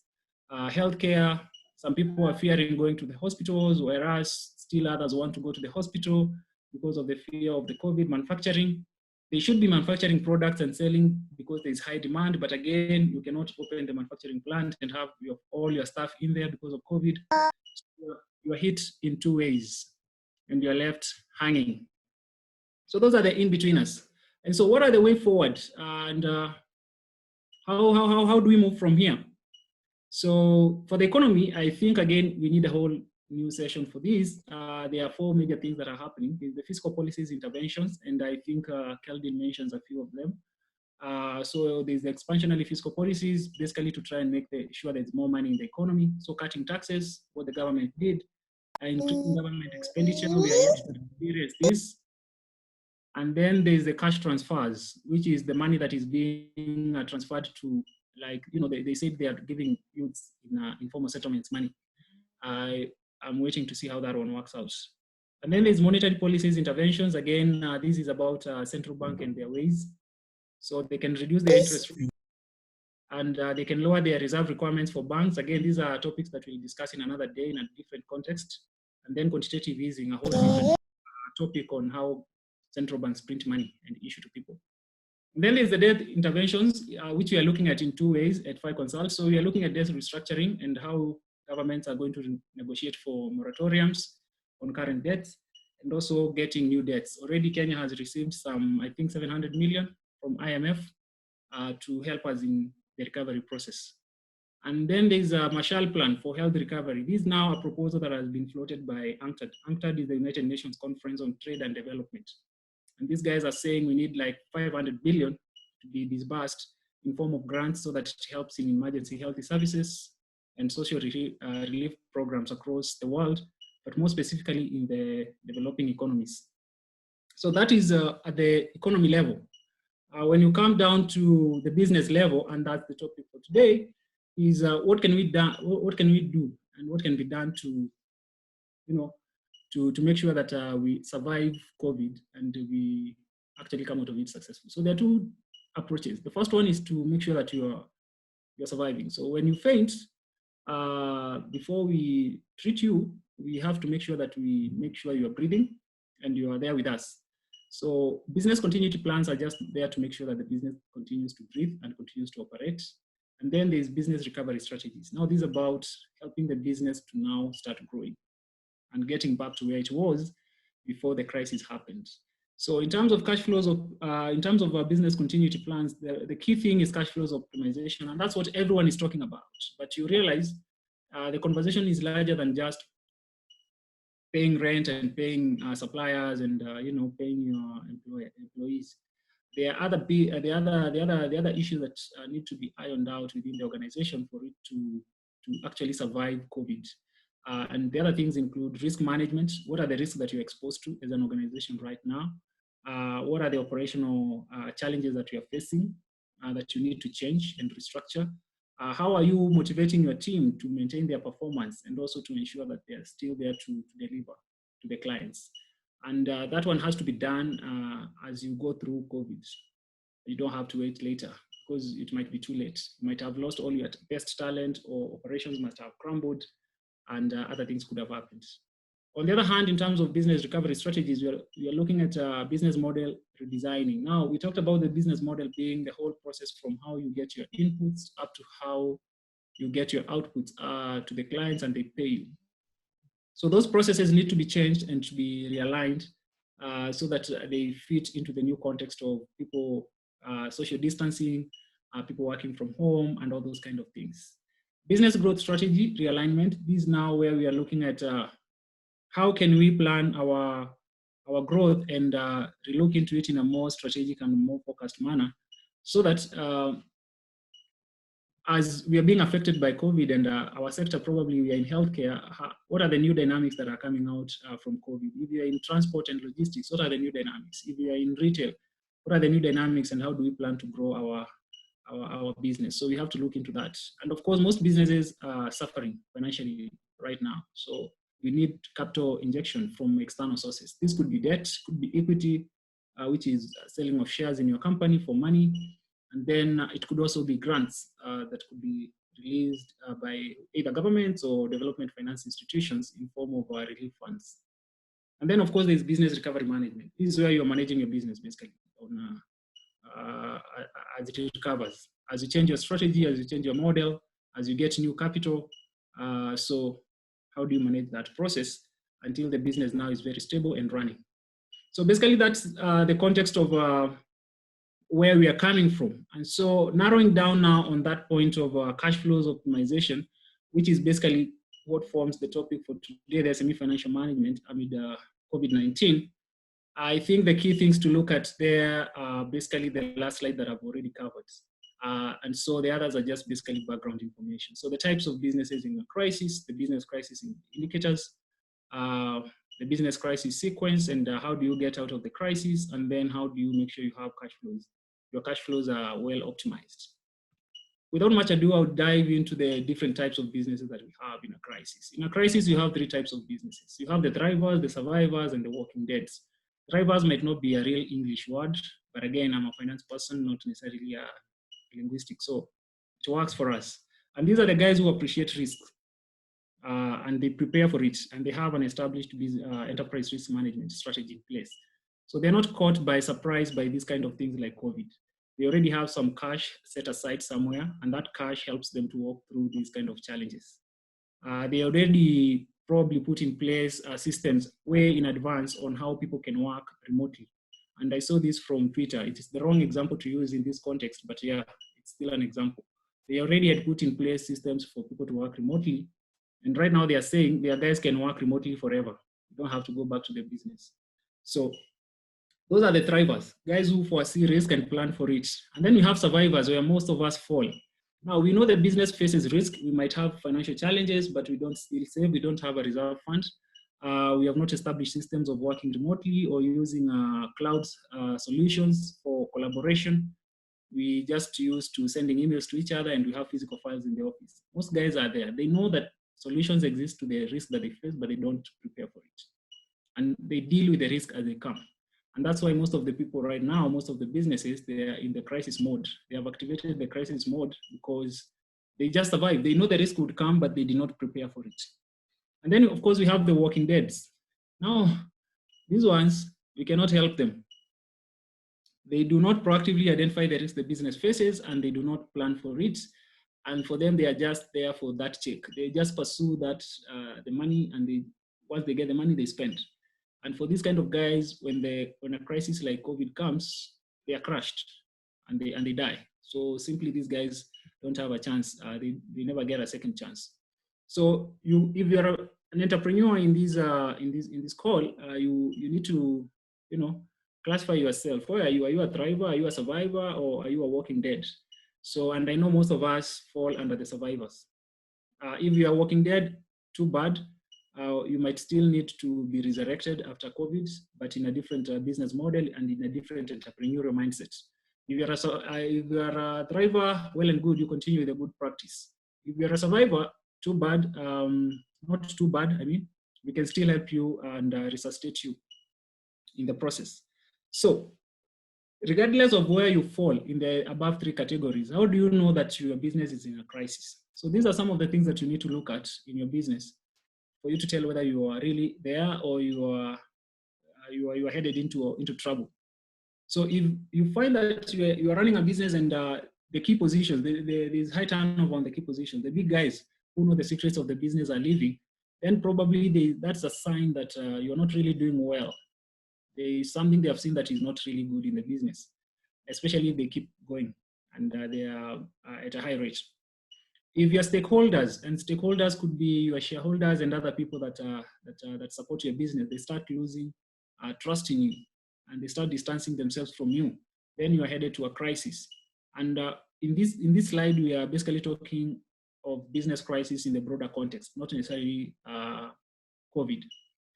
Lender tightening borrowing lines. When you start finding that your bank does not want to lend to you, then they have realized that the way in which money is coming into your bank is not really so stable, and they cannot trust you to repay back the loan they lend to you. And so that is a sign of things not really going well. Accounts payables increasing. This one is basically, you are supposed to be paying people money, but you're not paying them on time. And so there is an accumulation of debts that you owe other people. Once you start realizing that over 3 months plus, then you realize there's something wrong with this business. And then accounts receivables is when you have so much money in your books. That is, you have sold so much, but you have received so much, you have received very little from your customers. So you sell on credit, but you don't really get your money back in good time. And when you find yourself in that crisis where you have so much to pay and you're not receiving payments from your customers faster, then you find yourself in a cash crunch where you're not able to pay to meet your bills on a day-to-day basis. And then you find yourself in a cash flow problem, and then you need to a solution, which is cash flow optimization, a strategy on how to prioritize what to pay and how to pay it. The other thing is lack of coordination between sales and operating departments, and this is about the operational cost versus what is coming in into the business, not being matched. Production problems, this is where you're not able to do the production as you're supposed to do it. And then if you're running a factory or a manufacturing plant, you're not doing repairs to your equipment and your assets as soon as they should, because you don't have the money. So that one means that you are really in a troublesome. You are really in bad waters.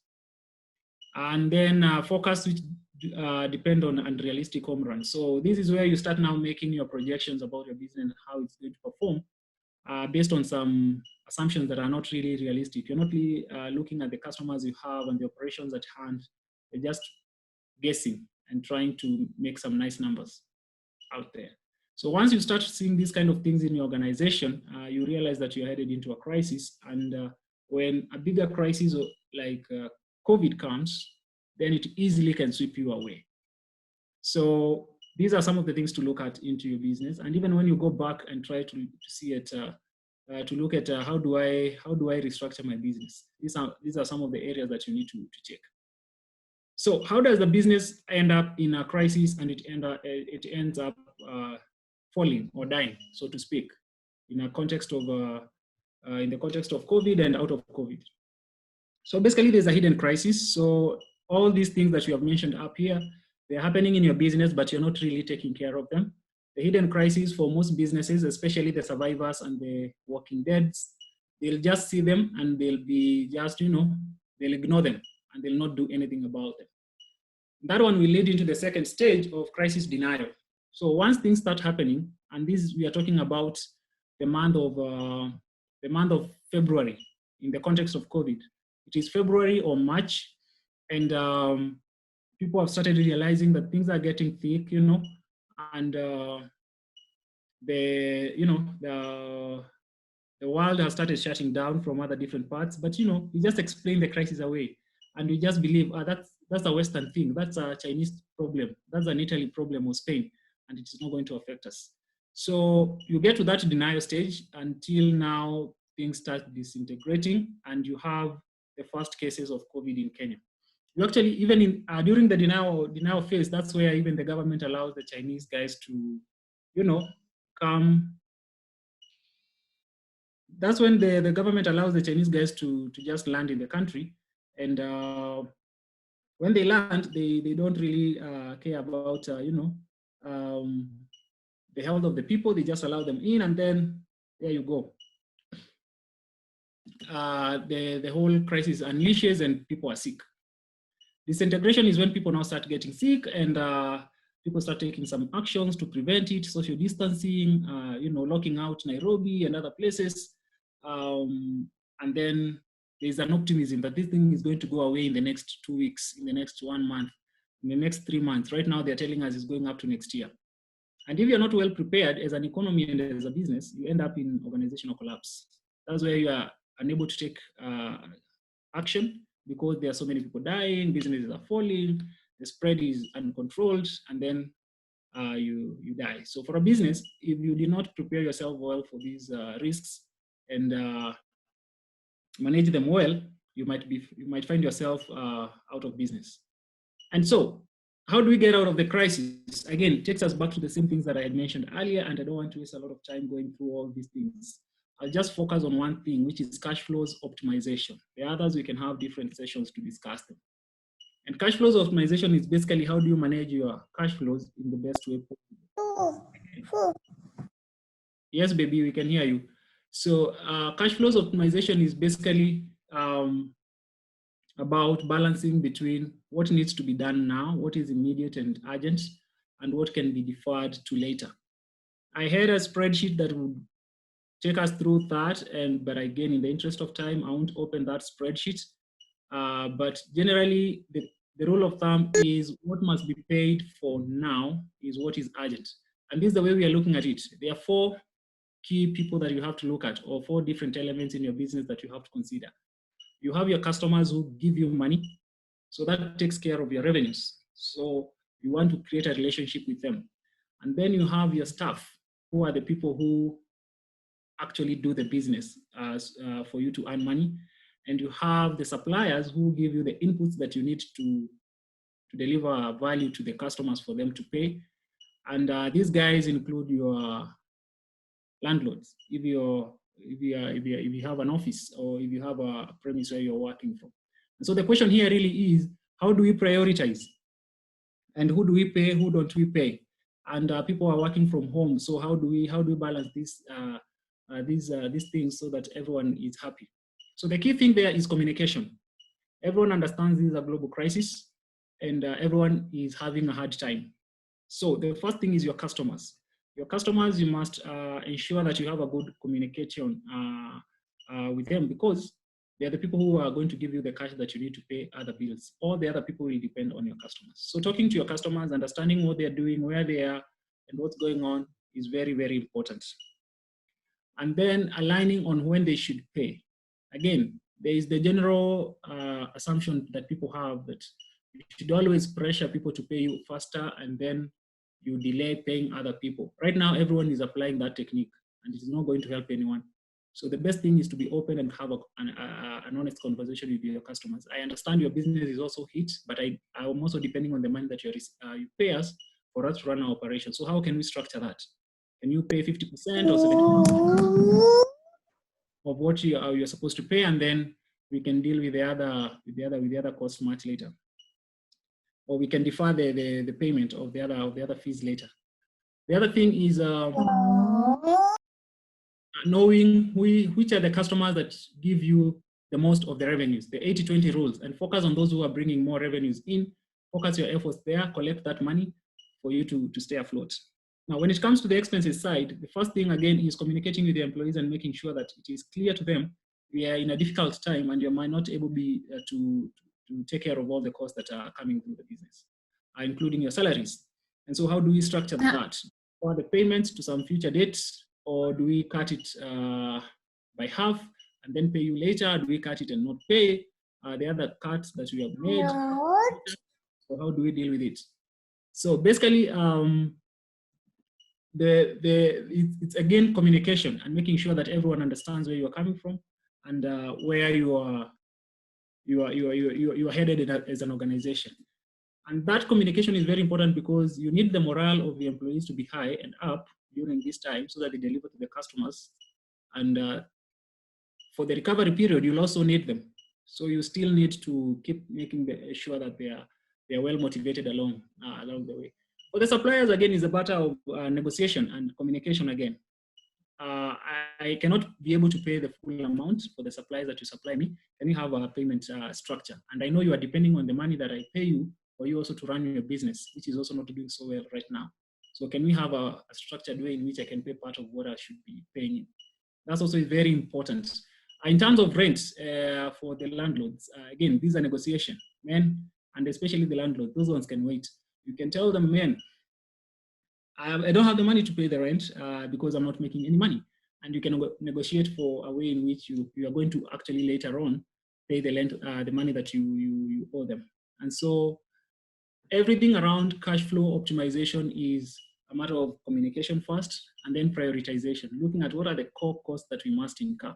For some of our clients, there are some costs that we have already eliminated fully from their cash flows for this period. Costs like the internet for the office, we scrapped some of those costs, the office fees and all those costs, miscellaneous costs within the office. We scrapped all those. For some of our customers, we negotiated with the landlords to scrap off the rent for the months that we were not doing business.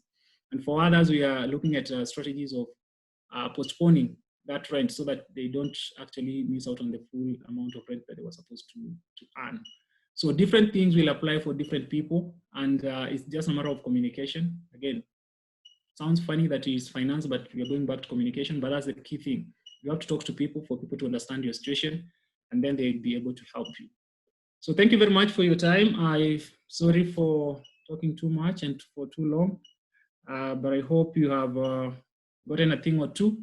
And now I'm happy to take in your questions. Over to you, Beryl. Thank you, Jeremy. And thank you guys for staying up to almost 10. So we'll jump right into the answers. Breitner, please answer your questions. And then Keldine, you will go up next. And Jeremy will close before we close with a word of prayer and call it a night. So Jeremy, back to you. Sorry, not Jeremy, Breitner, sorry, Breitner. Thanks, Beryl. So I'll just take a quick one on the questions I have received. On what if you have exhausted your charity donation budget and then there's another need? One, you can reallocate. I mean, if it's about life, you can reallocate. If someone is suffering somewhere, someone does not have food. But if it's on any other thing that is not about life and death, just say no. Be a bit, okay, I'm talking to Christians, but I mean, think about yourself. Be a bit, I don't know, in quotes, selfish, put yourself also, many people think that they are the savior, the financial savior of the world. No, you're not. Two, do you need to postpone your debt? No, negotiate, reschedule, right? It's like you're postponing. It's like you're supposed to have a date and you're postponing. You can't do that. So I mean, about postponing dates, it's the same thing we'll talk about. Why do you procrastinate things you're supposed to do? So I mean, really, I wouldn't advise that. Is this the right time to buy equities? So the question is about the timing. So I'll just quickly, let me share with you. Just a moment. Can Riro just exit his screen so that I share something? Oh, sorry, I didn't. Sorry. I thought I'm out. Stop sharing. Great. So okay, perfect. So I just wanted to share with you. I'm looking for this. Perfect. So share. Now, on my screen this is my screen page. I have my Reuters account. So I'm just trying to show you. So someone is asking about what is the right time to actually buy stocks, and is it the right time? Now, if you look at my screen, this is Safaricom, the share price. Now, my chart shows you the highs and the lows straight from the issue price of Safaricom. So the highest price Safaricom registered is at January this year at 33 shillings. But as at today, as you can see from my screen, it's at 27 shillings. So what does this tell you? The company will remain very strong, but the price is just depressed because of everyone is in fear. But then it's a strong company. Hey, by the way, I don't work for Safaricom. I work for Capital Markets Authority. So then just a disclaimer that this is just my own opinion, and facts can change after this. Then two, in regards to, there's a question that came in regards to savings of investments. I think I would really, it's crisis time. It's like wartime. I would prefer you having more savings, like you have more savings, and then you make very few investments. And the kind of investments you would make is one, equities, if you understand the market, and two, if you can actually stomach the volatility without getting into the mood of panic selling. Look out, government is offering T-bills. So then I'll also split up. Let me show you my next screen. And you can see now, look at these rates. These are just the concluded T-bill rates that have just been issued. These are at around 9 for the longer tenor treasury bill. It's at 9%. I can dare your bank will be offering you on deposit rate, the maximum should be around 4%. So I mean, these are very good. So if you have money and government will always repay no matter what. So if you need a safe investment, this time we're just talking about safe investment, cautious investment, go for T-bills. Equities, if you understand, do you understand the market? Is it a strong company, right? Is it a company that that may be affected by the crisis? I wouldn't advise you to do that, right? So and we can take another session where I can just talk about investing in equities. And then there's a question on, is it biblically acceptable to invest in the stock market? And I think I would flip that question and answer it in the sense that, I mean, the question probably my brother Maka was asking is that, is it okay to speculate? And I think my personal opinion is no. If you want to make the kind of wealth through the stock market, you must take a long-term view. If those who bought the Safaricom share, as I showed you here, right, 5 years ago, when it was the IPO price was at five shillings. You can see this. So this just shows you what it shows today. But when Safcom first came to the market, it was issued at 5 shillings, but today it's at 27 shillings. Now that is, that's over 10 years. If you take a long-term view of the market, when you're not speculating, you'll get your dividends, you'll get capital appreciation on your initial investments. And guess what? Right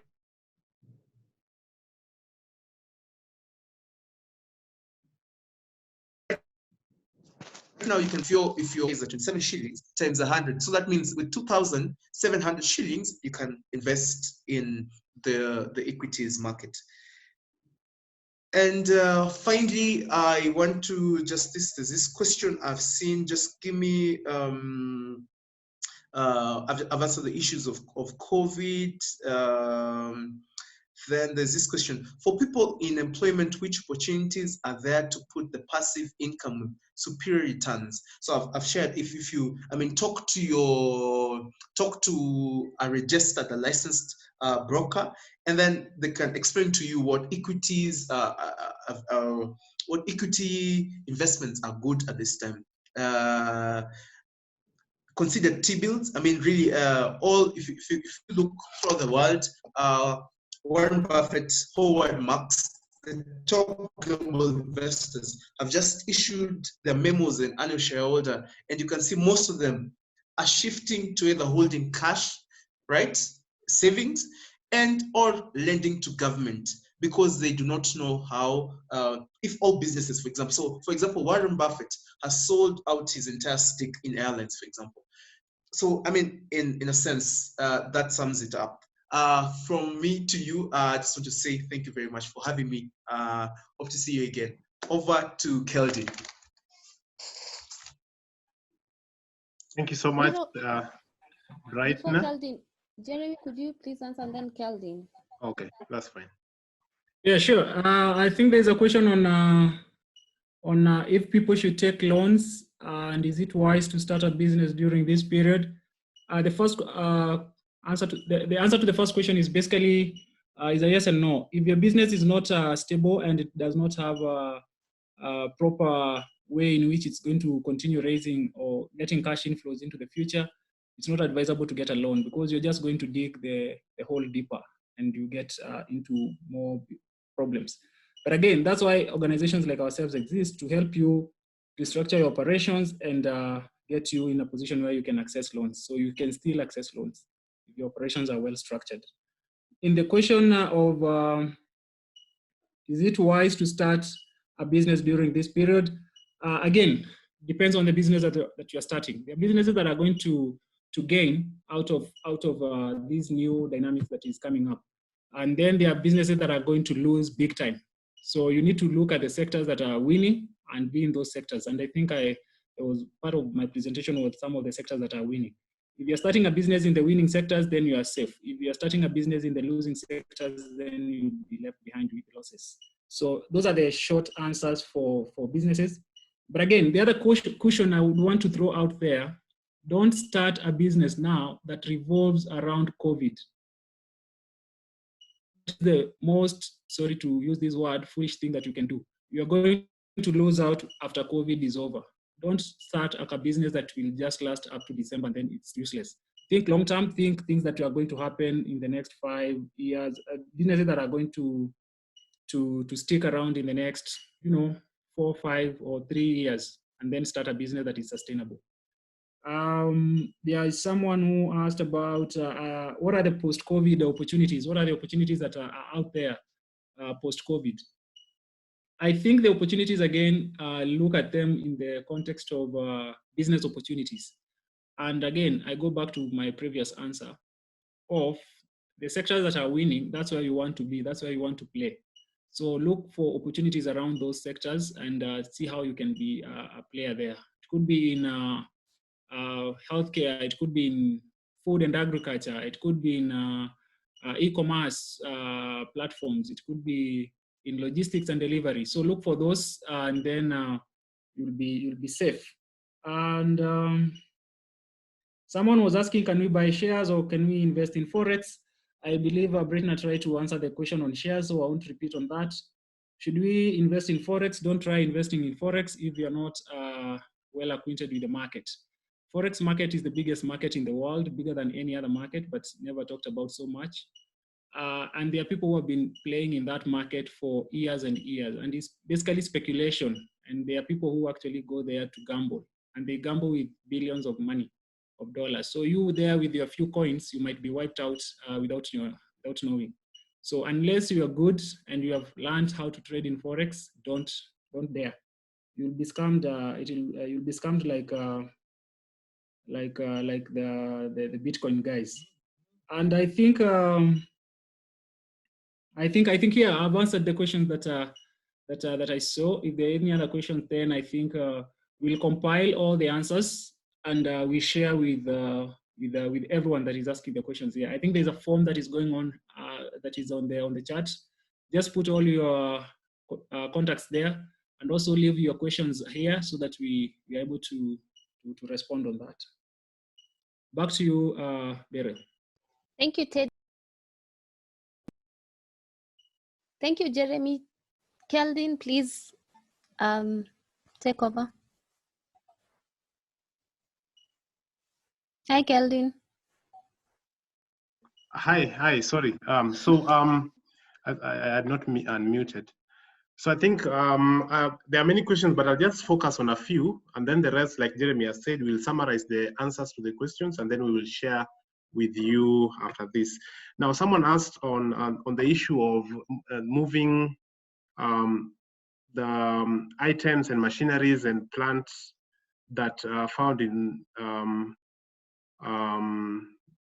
section 85 and 84, and what options are there for them. I think for this particular one, which have been moved from exemption to standard rated, there is a provision in the VAT Act 2013, that is section 18 of the VAT Act 2013, that allows you actually to apply to the KRA, asking them to allow you to take a relief for all the taxes suffered in the past 24 months, so that you can use it because of the change. So you can take advantage of that, apply to the KRA, and pursuant to that section, they should be able to grant you relief for the taxes suffered. So on the issue of standard rate, sorry, the standard rate is 14%. This was also a change. It did not appear in the Tax Laws Amendment Act because the same was enforced at the moment the National Treasury CS publicized the same on the Kenya Gazette, which is been given that authority without having to go to the parliament. So yeah, the rate was reduced to 14%, and that is the standard rate. The idea of what the individuals are gaining, like I said, I think the biggest gain is just the reduction in the PAYE rate from the highest being 30 to now 25. You notice that in the Income Tax Bill 2018, which was to overhaul the entire tax act, the proposed percentage was 35. So this has been reduced to 25, and this is something that the government has done. Only that what I had said initially is that a vast majority of the Kenyan population will not benefit from this because a majority of the Kenyans do not, fall below the 24,000 monthly income. That is what I said. But for those of us who fall within the taxable bracket, then this is a plus for us. Another plus is the issue of the personal relief, which has now been increased. So in a year, the government will relieve you of an additional 11,000. So now it's 28,800 which now you'll take as a personal relief at the end of the year. For SME, like I said, it is just the turnover tax, which is the biggest, which has moved from 3% to 1%, and the quantum being a turnover of up to 50 million. So that is the advantages that SMEs can enjoy as a result of the amendment laws for now. So the rest of the questions, we will answer them at the end of it all. And then we will share with you the answers to those questions. I think that's all for me, Beryl. Very much, Keldine. Breitner, one word on Forex, and then one word from Jeremy, and then we will wrap up with a word of prayer.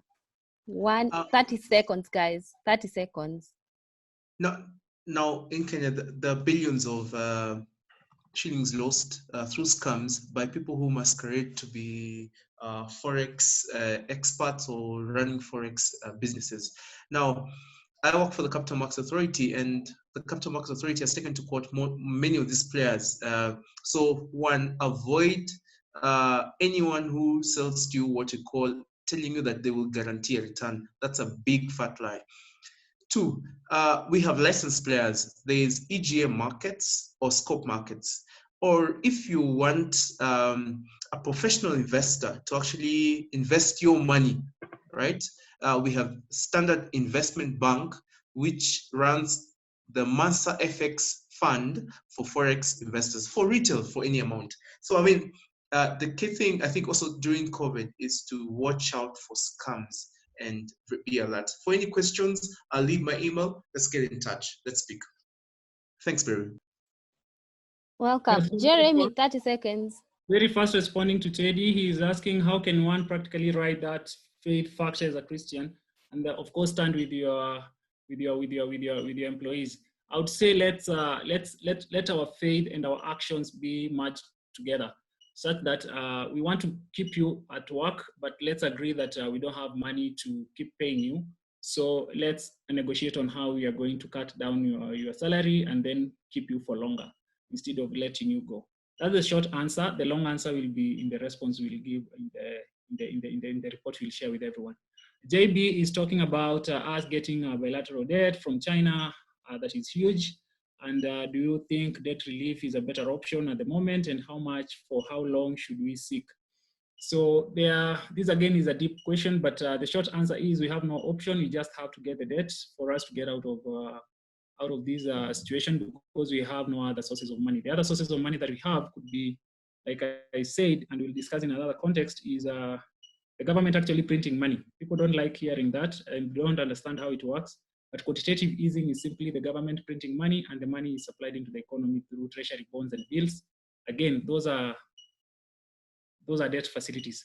So we'll keep getting debt for as long as our economy is not functioning, and for as long as we are not generating enough income internally as a country to sustain our operations.